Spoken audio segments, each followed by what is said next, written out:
கும்பிடுங்க தம்பி. சின்ன வயசுல நம்ம ஏகப்பட்ட கேம் விளையாண்டுருப்போம் ஆண்ட்ராய்டில். அந்த கேமை போய் நீங்க இப்ப விளையாடலாம்னு சொல்லிட்டு பிளே ஸ்டோர்ல சர்ச் பண்ணி பாத்தீங்கன்னா கண்டிப்பா இருக்காது, எல்லாம் ரிமூவ் பண்ணிட்டாங்க. அந்த மாதிரி அழிஞ்சு போன தரமான கேம்ஸ் தான் இந்த வீடியோல பார்க்க போறோம். பார்ட் 2. இந்த வீடியோவோட பார்ட் 1 பார்க்கணும்னா நான் கமெண்ட் பாக்ஸ்லயும் டிஸ்கிரிப்ஷன்லயும் லிங்க் வந்து நான் டேக் பண்றேன். டைம் இருந்தா போய் செக் பண்ணி பாருங்க கைஸ். வாங்க ரொம்ப ஓவரா பேசாம நம்ம வீடியோக்குள்ள போவோம். ஃபர்ஸ்ட் கமரா இருந்தீங்கன்னா மறக்காம சப்ஸ்கிரைப் பண்ணிட்டு பாருங்க கைஸ். வீடியோ பாக்குறவங்க எல்லாருமே லைக் பண்ணிட்டு பாருங்க, அப்பதான் நிறைய பேருக்கு இந்த வீடியோ வந்து ரெக்கமெண்டேஷன்ல போகும். வாங்க வீடியோக்குள்ள போவோம். Assassin Creed Identity. அசாசின் கிரீட்ல ஏகப்பட்ட கேம்ஸ் இருக்கு. பிசி, PS3, PS5ல ஏகப்பட்ட கேம்ஸ் ரிலீஸ் பண்ணாங்க. ஆனா மொபைலுக்கும் கேம் லான்ச் பண்ணிருக்காங்க. அதுதான் இந்த அசாசின் கிரீட் ஐடென்டிட்டி. இந்த கேம் வந்து பயங்கரமா இருக்குங்க. பிசி கிராபிக்ஸ் அப்படியே போர்ட்டபிள் பண்ணி மொபைல்ல கொண்டு வந்திருப்பாங்க. Prince of Persia Sands of Time வந்து ரீமாஸ்டர் பண்ண மாட்டேன்னு ஒருத்தர் சுத்திட்டு இருக்காருல்ல, அந்த நிறுவனம் தான் இந்த கேம் தயாரிச்சாங்க, யூபிசாஃப்ட். இதோட ஸ்டோரி பாத்தீங்கன்னா இட்டாலியன் காலத்துல நடக்கிற மாதிரி காமிச்சிருப்பாங்க. புகழ்பெற்ற அசாசியன் ஈசியோ ஆடிட்டோர் அவர் வாழ்ந்த ஒரு காலகட்டத்துல ஸ்டோரி வந்து நகர மாதிரி இருக்கும். நம்ம வந்து ஒரு ரகசிய அசாசினா பிளே பண்ணுவோம். கிரவுஸ் அப்படிங்கிற ஒரு மர்மமான குழு வந்து இத்தாலிய மக்கள்ல ஒரு கலவரத்தை உண்டு பண்ணி அங்க ஒரு வேர்ல்டு வார் ஸ்டார்ட் பண்ணணும்னு வந்து பிளான் பண்றாங்க. அந்த குழு பண்ற சூழ்ச்சியெல்லாம் நம்ம கண்டுபிடிச்சு இத்தாலிய மக்கள் கிட்ட வந்து ஒரு அமைதியை நிலைநாட்டுறோம் அப்படிங்கறத ஒரு கதையா இருக்கும். இதுல வந்து புளோரன்ஸ், ரோம் அப்படிங்கிற 2 வரலாற்று சிறப்புமிக்க நகரத்துல வந்து நம்ம பிளே பண்ற மாதிரி கேம் டிசைன் பண்ணிருப்பாங்க. இதோட கேம் பிளே பாத்தீங்கன்னா action RPG, role playing game சொல்லுவாங்க, அந்த மாதிரி பண்ணிருப்பாங்க. ரொம்ப இன்ட்ரெஸ்டா கொடுத்திருப்பாங்க. இருக்கிற சைட் மிஷன்ஸ்லாம் நல்லாவே இருக்கும். இந்த கேம் ஸ்டார்டிங்ல ஒரு 4 கேரக்டர் வந்து இன்ட்ரோடியூஸ் பண்ணிடுவாங்க. நமக்கு எந்த கேரக்டர் பிடிச்சிருக்கோ அந்த கேரக்டர் நம்ம சூஸ் பண்ணி கேம் பிளே பண்ணி ஸ்டோரி பிளே பண்ற மாதிரி இருக்கும். ஒவ்வொரு கேரக்டருக்கும் ஒவ்வொரு பவர்ஸ் வந்து அடிஷனலா ஆட் பண்ணிருப்பாங்க. கிராபிக்ஸ் பாத்தீங்கன்னா மொபைல் கேம்னு சொன்னா யாருமே நம்ப மாட்டாங்க. யூனிட்டி இன்ஜின் வச்சு இந்த கிராபிக்ஸ் டிசைன் பண்ணதுனால இருக்கிற அந்த நகரங்கள், அந்த காட்சி எல்லாமே ரொம்ப அழகாவே இருக்கும். யூபிசாஃப்ட் நிறுவனம் தான் பண்ணிருக்காங்க. அதிகாரப்பூர்வமா அவங்களே வந்து பிளே ஸ்டோர்ல இருந்து ரிமூவ் பண்ணிட்டாங்க. என்ன ரீசன்னே தெரியல. பிசில இருக்கிற அதே கேம் பிளே அப்படியே கொண்டு வந்திருப்பாங்க. அந்த செவுத்தை தாண்டி போறது, ஸ்டெல்த் கேம் பிளே, மறைஞ்சு விளையாடுறது எல்லாமே சூப்பராகவே பண்ணிருப்பாங்க. Tom Clancy Splinter Cell Conviction. இந்த கேம் வந்து ஆண்ட்ராய்டு வரதுக்கு முன்னாடியே நம்ம நார்மல் மொபைல் வச்சிருப்போம்ல, கீபேட் மொபைல், நோக்கியா, சாம்சங், அந்த மாதிரி மொபைல்ல இந்த கேம் வந்து இருந்துச்சு. எத்தனை பேர் அந்த கேம் விளையாண்டுருக்கீங்கன்னு சொல்லிட்டு ஞாபகம் இருந்துச்சுன்னா மறக்காம கமெண்ட் பாக்ஸ்ல மென்ஷன் பண்ணுங்க. பிசில வந்த அதே கேமை கன்சோல் பண்ணி மொபைலுக்கு விட்ட ஒரு கேம் தான் இந்த ஸ்பிளிண்டர் செல் கன்விக்ஷன். இதோட ஸ்டோரி பாத்தீங்கன்னா விளையாட்டோட நாயகன் சாம் ஃபிஷர் அப்படி ஒரு கேரக்டர் நம்ம விளையாடுவோம். அவர் வந்து ஒரு எக்ஸ் ஸ்பெஷல் ஏஜென்ட். அவரோட மகளோட இறப்புக்கு பின்னாடி இருக்கிற உண்மையை கண்டுபிடிக்கிறதுக்கு போறதா அது கதையா இருக்கும். அவருக்கு வந்து ஒரு மைண்ட்ல தோணிட்டே இருக்கும், தன்னோட மகள் கொண்டுட்டாங்களா இல்லையா, அவங்க இன்னும் உயிரோட தான் இருக்காங்க அப்படிங்கிற ஒரு சந்தேகம் அவருக்கு இருக்கும். அந்த சந்தேகத்துக்கு ஆன்சர் கண்டுபிடிக்கிறதுக்காக போற ஒரு கதையா தான் இருக்கும். கேம் ஸ்டோரி பிளே பண்ண நமக்கு தெரியும் நம்மளோட பழைய டீம் தான் வந்து அந்த மகளையே வந்து பிடிச்சி வச்சிருக்காங்க அப்படி இருக்கும். அவங்கள ஒவ்வொருத்தரா போட்டு தள்ளி எப்படி அவரோட மகளை கண்டுபிடிக்கிறாங்க கதையா இருக்கும். ஏகப்பட்ட பாலிடிக்ஸ்ல இந்த கேம்ல வந்து கொண்டு வந்திருப்பாங்க. ஏகப்பட்ட மிஷன்ஸ் ஆட் பண்ணிருப்பாங்க. அது எல்லாத்தையும் நம்ம தாண்டி எப்படி வந்து தனியால நம்ம போராடுறாங்க தான் கதையா இருக்கும். இதோட கேம் பிளே பாத்தீங்கன்னா ஸ்டெல்த் ஆக்ஷன் கேம் பிளேல தான் இருக்கும். இதுல மேக்ஸிமம் ஸ்டெல்த் ஆக்ஷன் மட்டும் தான் இந்த கேம்ல இருக்கும். ஒன்ஸ் நீங்க எதிரிட்ட மாட்டிக்கிட்டீங்கன்னா உங்களை அழகா போட்டு தள்ளிடுவானுங்க. அந்த மாதிரி இந்த கேம் இருக்கனால ரொம்பவே இன்ட்ரெஸ்டா இருக்கும். இதோட முக்கியமான அம்சம் பாத்தீங்கன்னா மார்க் அண்ட் எக்ஸிக்யூட் அப்படிங்கிற ஒரு கேம் பிளே டிசைன் பண்ணிருப்பாங்க. அங்க நிறைய எனிமீஸ் இருக்காங்கன்னா அவங்கள எல்லாத்தையும் மேலேயும் நீங்க லாக் பண்ணிட்டு பிளே பண்ணீங்கன்னா அதுவே தானா அவனே வந்து ஆட்டோமேட்டிக்கா அந்த 3 எனிமியும் சொல்றது அந்த ஸ்லோ மோஷன்ல காட்டுறது உண்மையிலுமே இந்த கேம்ல சூப்பராகவே இருக்கும், நல்லா இருக்கும். ஒவ்வொருத்தனா நீங்க வந்து பிடிச்சி அவங்ககிட்ட வந்து விசாரணை பண்ணி அடுத்தடுத்த கட்டத்துக்கு ஸ்டேஜ் மூவ் ஆகுறது உண்மையாலுமே சூப்பரா பண்ணிருப்பாங்க. இந்த கேம் வந்து மேக்ஸிமம் பிளாக் ஆகிற மாதிரி தான் இருக்கும். அதுக்கு ஏத்த மாதிரி அந்த கிளாஸ்லாம் கொடுத்திருப்பாங்க. ரொம்ப சூப்பரா பண்ணிருப்பாங்க. டெக்னாலஜி எல்லாமே பக்காவா யூஸ் பண்ணிருப்பாங்க. ரகசிய உளவாளியா நீங்க ஒரு கேம் பிளே பண்ணணும்னு நினைச்சீங்கன்னா இந்த கேம் தாராளமா பிளே பண்ணலாம்.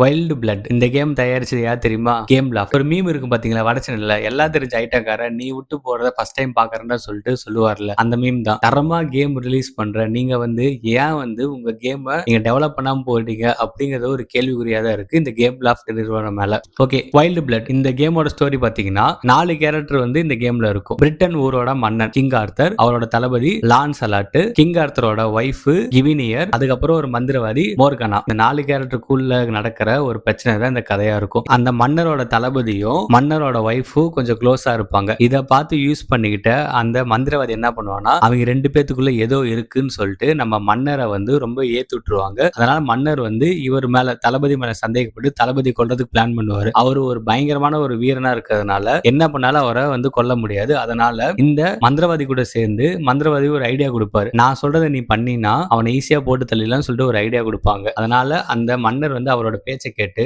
நரகத்தோட வாசல்ல ஓபன் பண்ணி விட்டுருவாரு. அங்க இருந்து ஏகப்பட்ட தீய சக்திகள்லாம் வெளில வந்துரும். அந்த தீய சக்தியில வெளில வந்தவன இவர் இருக்காருல்ல அந்த மந்திரவாதி, அந்த மந்திரவாதி என்ன பண்ணும்னா அப்படியே ஏமாத்தி அவரை வந்து சிறைப்பிடிச்சிரும். அதே மாதிரி அவங்களோட வைஃபை சிறைப்பிடிச்சிருவாங்க. சோ தான் மேல வந்து பொய்ப்பொலி விழுந்த ஒரு தளபதியும் அரக்கர்கள்லாம் வெளில வந்தாங்கல்ல, அந்த அரக்கர்கள்லாம் எப்படி அழிச்சு அந்த மன்னரையும் மன்னரோட வைஃபையும் காப்பாத்துற ஒரு ஸ்டோரியா இருக்கும். சூப்பரான ஒரு ஸ்டோரி லைனுங்க. கடைசியா எப்படி அவர் காப்பாத்தினாரு அப்படிங்கிற ஒரு ஸ்டோரி தான் நம்ம ப்ளே பண்ணி விளையாடுவோம். ஆண்ட்ராய்டு கேமுக்கு இந்த அளவுக்கு ஒரு ஸ்டோரி கொடுக்குறாங்கன்னா அது கேம் லாஃப்டால மட்டும்தான் முடியும். அவன் ஸ்டோரியும் வந்து காம்ப்ரமைஸ் பண்ண மாட்டான், கேம் பிளேலையும் காம்ப்ரமைஸ் பண்ண மாட்டான், கிராபிக்ஸும் தரமா கொடுப்பான். இதோட கேம் பிளே பாத்தீங்கன்னா ஹேக் அண்ட் ஸ்லாஷ் அந்த ஒரு கேம் பிளே தான் டிசைன் பண்ணிருப்பாங்க. அதிகமா சண்டை காட்சிக்கு மட்டும்தான் முக்கியத்துவம் கொடுத்திருப்பாங்க. ஏகப்பட்ட வெப்பன்ஸ் இந்த கேம்ல இருக்கும். ஸ்வாட்ஸ், ஆக்ஸ், அம்பு, அப்புறம் ஃபயர் அண்ட் ஐஸ், லைட்டிங், அந்த மாதிரி ஏகப்பட்ட எலிமெண்டல் பவர்ஸ் இதுல ஆட் பண்ணிருப்பாங்க. ஏகப்பட்ட பசில்ஸ் இந்த கேம் இருக்கும். வில்லனோட வெரைட்டிஸ் இந்த கேம்ல நிறையவே இருக்குங்க. ஒவ்வொரு ஸ்டேஜும் சூப்பரா இருக்கும். அந்த ஸ்டேஜோட அழகு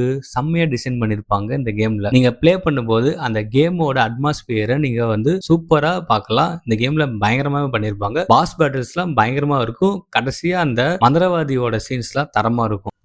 நெக்ஸ்ட் ஸ்பைடர்மேன் அன்லிமிட்டெட். மறுபடியும் சொல்றேன், அவனே தான், கேம் லாஃப்ட் நிறுவனமே தான் இந்த கேமும். இந்த கேம் விளையாடுறப்ப நம்ம ஒரு காமிக்ஸ் படிக்கிற ஒரு ஃபீல் தான் கொடுக்கும். சூப்பரான ஒரு ஷெல் ஷேட் கிராபிக்ஸ்ல கேம் டிசைன் பண்ணிருப்பாங்க. இதோட ஸ்டோரி பாத்தீங்கன்னா ஸ்பைடர் வெர்ஸை வந்து பேஸ் பண்ணி பண்ணிருப்பாங்க. ஒவ்வொரு யூனிவர்ஸ்லயும் இருக்க சினிஸ்டர் 6 கிரீன் காப்ளின் வந்து என்ன பண்ணுவார்னா ஒரு போர்ட்டல் வந்து ஓபன் பண்ணி எல்லாத்தையும் வர வச்சு இங்க இருக்கிற ஸ்பைடர்மேன் இருக்க பூமியை வந்து அழிக்கிறதுக்கு அவர் பிளான் பண்ணுவாரு. ஸ்பைடர்மேன் வந்து அவங்கள தனியா தடுக்க முடியாது, எனக்குன்னு ஒரு ஸ்குவாட் வேணும்னு சொல்லிட்டு நிக் ஃபியூரி கிட்ட ஹெல்ப் கேட்கிறாரு. நிக் ஃபியூரி வந்து அவர் ஒரு போர்ட்டல் ஓபன் பண்ணி மத்த யூனிவர்ஸ்ல இருக்கிற எல்லா ஸ்பைடர்மேனையும் வர வச்சு இந்த ஸ்பைடர்மேன் கேங்கும் அங்க சினிஸ்டர் 6ம் எப்படி வந்து ரெண்டு பேரும் அடிச்சுக்கிட்டு யார் ஜெயிக்கிறாங்க தான் ஒரு கதையாவே இருக்கும். செம்ம கிராபிக்ஸா இருக்குங்க. இதுல ஏகப்பட்ட ஸ்பைடர்மேன் இருப்பாங்க. ஸ்பைடர்மேன் கன் இருக்கும், ஸ்பைடர்மேன் நார் ஸ்பைடர்மேன், அயன் ஸ்பைடர், அந்த மாதிரி நீங்க காமிக்ல பார்த்த எல்லா ஸ்பைடர்மேனும் இதுல ஆட் பண்ணிருப்பாங்க. இதோட கேம் பிளே பாத்தீங்கன்னா என்லெஸ் ரன்னர், ஒரு ரன்னிங் கேம் ஸ்டைல தான் பண்ணிருப்பாங்க. Subway surfers and temple run அந்த ஒரு ஸ்டைல தான் இருக்கும். கேம் போயிட்டே தான் இருக்கும். அந்த கேம் ஓடிக்கிட்டே இருக்கிறப்ப அதுல வர வில்லன்ஸ், அதுக்கப்புறம் அதுல வர பாசஸ் எல்லாத்தையும் அடிச்சு பறக்க விட்டு வலைய விட்டு பறந்துகிட்டே போற மாதிரி பண்ணிருப்பாங்க. சூப்பரான கிராபிக்ஸ் இருக்குங்க இந்த கேம். தரமான கேமுங்க. இந்த கேமையும் நான் விளையாண்டு ஒரு கட்டத்துல அந்த கேமுக்கு அப்டேட் வராம தெரியாம அன்இன்ஸ்டால் பண்ணி மொத்தமா முடிஞ்சு போச்சு. இந்த கேம் இப்ப எங்கேயுமே அவைலபிளா இருக்க மாட்டேங்குது. இந்த வீடியோ பாக்குற யாராவது ஒருத்தர் வந்து அந்த கேம் விளையாண்டு இருந்தீங்கன்னா மறக்காம கமெண்ட் பாக்ஸ்ல லிங்க் ஷேர் பண்ணிட்டு போங்க கைஸ். அவ்வளவு ஒரு கலர்ஃபுல்லான ஒரு கேம்னா இந்த கேம் நான் சொல்லுவேன்.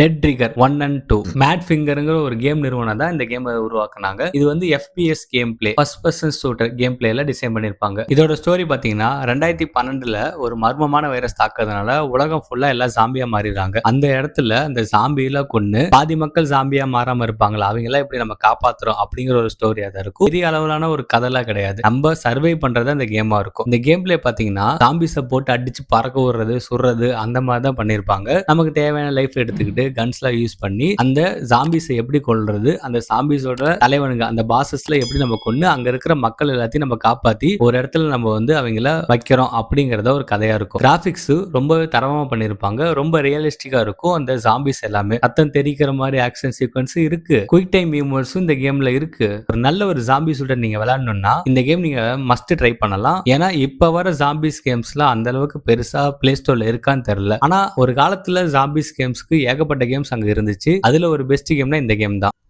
Thor the Dark World, Marvel திரைப்படம் தோர் த டார்க் வேர்ல்டு, அந்த படத்தோட ஸ்டோரியை மாத்தாம அந்த படத்துக்கான ஒரு ப்ரொமோஷனா விட்ட கேம் தான் இந்த கேம். இது யார் தெரியுமா தயாரிச்சா? கேம் லாஃப்ட் தான். ஸ்டோரி பாத்தீங்கன்னா தோர் டார்க் வேர்ல்டு கதையை மாறாம அப்படி எடுத்து வச்சிருப்பாங்க. பிரபஞ்சத்தோட தொடக்க காலத்துல வந்து டார்க் எல்வஸ் இனத்தோட தலைவன் மால்கைத் வந்து 9 ரிலம்ஸையும் ஒன்னு சேர்த்தி அந்த 9 ரிலம்ஸையும் வந்து ஒரு டார்க்கா இருளால மூழ்கடிக்கணும்னு சொல்லி திட்டமிடுறாங்க. இதற்காக அவன் வந்து ஏத்தருங்கிற ஒரு வெப்பனை தேடி போறான். நம்ம தோர் வந்து ஆஸ்கார்டையும் மத்த உலகத்தையும் காப்பாத்துறதுக்காக போறாரு.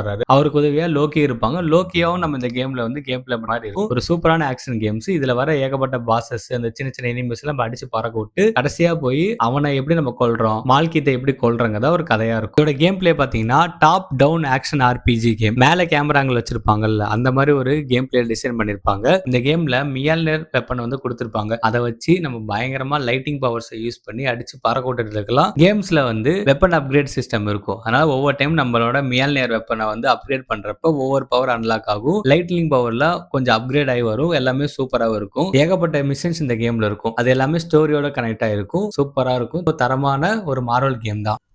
கடைசியா பேட்மேன் டார்க் நைட் ரைசஸ். இது ஒரு ஆண்ட்ராய்டு கேமா பிசி கேமா அப்படிங்கிற ஒரு டவுட் வருங்க. அந்த அளவுக்கு ஒரு கிராபிக்ஸ் சூப்பரா பண்ணிருப்பாங்க. கோத்தம் சிட்டிய நீங்க ஊரு ஃபுல்லா சுத்தி சுதந்திரமா பாக்குற அளவுக்கு ஓபன் வெல்ல டிசைன் பண்ணிருப்பாங்க. ஒரு ஸ்டோரி பாத்தீங்கன்னா பயங்கரமா ஹிட் ஆன டார்க் நைட் ரைசஸோட கதையா தான் இருக்கும். கொஞ்சம் கூட மாறாம அப்படியே பண்ணிருப்பாங்க. ஓபன் வெல்ல பண்ணிருப்பாங்க. அதனால நம்ம ஜாலியா சுத்திட்டு இருக்கலாம். நம்ம தலைவன் பேட்மேன் வந்து அந்த உலகத்தை எப்படி காப்பாத்துறாரு அப்படிங்கிற ஒரு கதையா தான் இருக்கும். கொஞ்சம் கூட மாறாம மூவியோட கதையை அப்படியே டிசைன் பண்ணிருப்பாங்க. இதோட கேம் பிளே வந்து தேர்ட் பர்சன் ஆக்ஷன் மூலியமா தான் பண்ணிருப்பாங்க. ஃப்ரீ ஃப்ளோவா காம்பாக்ட் பண்ணலாம். காம்பாக்ட் எல்லாமே வந்து ரொம்ப வேகமாவும் பலமாவும் இருக்கும். ஏகப்பட்ட எனிமீஸ் நிறைய பேர் வருவாங்க. அதுக்கேத்த மாதிரி கன்ஸ் கேஜெட்ஸ் அந்த பேட்டராங்கு இஎம்பி கன்னு அந்த மாதிரி எல்லா வெப்பன்ஸும் ஆட் பண்ணி வச்சாங்க. பேட்மேன் மூவில பார்த்த எல்லா வெப்பன்ஸும் இருக்கும். அந்த பேட்மேன் ஓட்டு வரல பைக் பேட் பேட் அந்த பைக்கும் இந்த கேம்ல இருக்கும். அதை வச்சு பைக் ரேஸ் மாதிரி ஒரு சீக்வன்ஸ்ல இருக்கும். அதெல்லாம் பண்ற மாதிரி இருக்கும். இந்த கேம் உண்மையாலுமே பயங்கரமான ஒரு அப்கிரேடான கிராபிக்ஸ்ல கொடுத்த ஒரு கேம் தான். ஆனா 800 MB தான். எப்படி அவங்க வந்து இந்த அளவுக்கு டிசைன் பண்ணாங்கிறது ஒரு கேள்விக்குறியா தான் இருக்கும். அவனே தான் கேம் லாஃப்ட் இந்த கேம் தயாரிச்சதும் சூப்பரா இருக்குங்க. கோத்தம் சிட்டியை அந்த அளவுக்கு பக்காவா பண்ணிருப்பாங்க. கேம் ஃபுல்லாவே வந்து டார்க்கா தான் இருக்கும். ஃபுல்லா நைட் டைம் தான் இருக்கும். பகல் டைம் இந்த கேம்ல இருக்காது. சூப்பரான கேமுங்க. தாராளமா இந்த கேம் விளையாடலாம். ஆனா இந்த கேம் வந்து எல்லாருக்குமே சப்போர்ட் ஆகுமா அப்படிங்கிற ஒரு கேள்விக்குறி தான் இருக்கு. நான் இப்ப ரீசெண்டா டவுன்லோட் பண்ணேன். இந்த கேம் வந்து என்னோட டிவைஸ்க்கு வந்து கம்பேட்டபிலிட்டி இல்ல அப்படின்னு சொல்லி வந்துச்சு. அந்த மாதிரி உங்க டிவைஸ்க்கு வந்து சப்போர்ட் ஆனிச்சு நீங்க தாராளமா ப்ளே பண்ணி விளையாடலாம். சூப்பரான கேம்ங்க. ஓகே गाइस, வீடியோவோட எண்டுக்கு வந்துட்டோம். இந்த வீடியோவோட பார்ட் 3 வேணும்னா நீங்க கமெண்ட் பாக்ஸ்ல மென்ஷன் பண்ணுங்க. நான் கண்டிப்பா வந்து நெக்ஸ்ட் வீடியோல போஸ்ட் பண்றேன். இந்த வீடியோ பிடிச்சிச்சுன்னா மறக்காம சப்ஸ்கிரைப் பண்ணிட்டு பாருங்க गाइस. By by guys.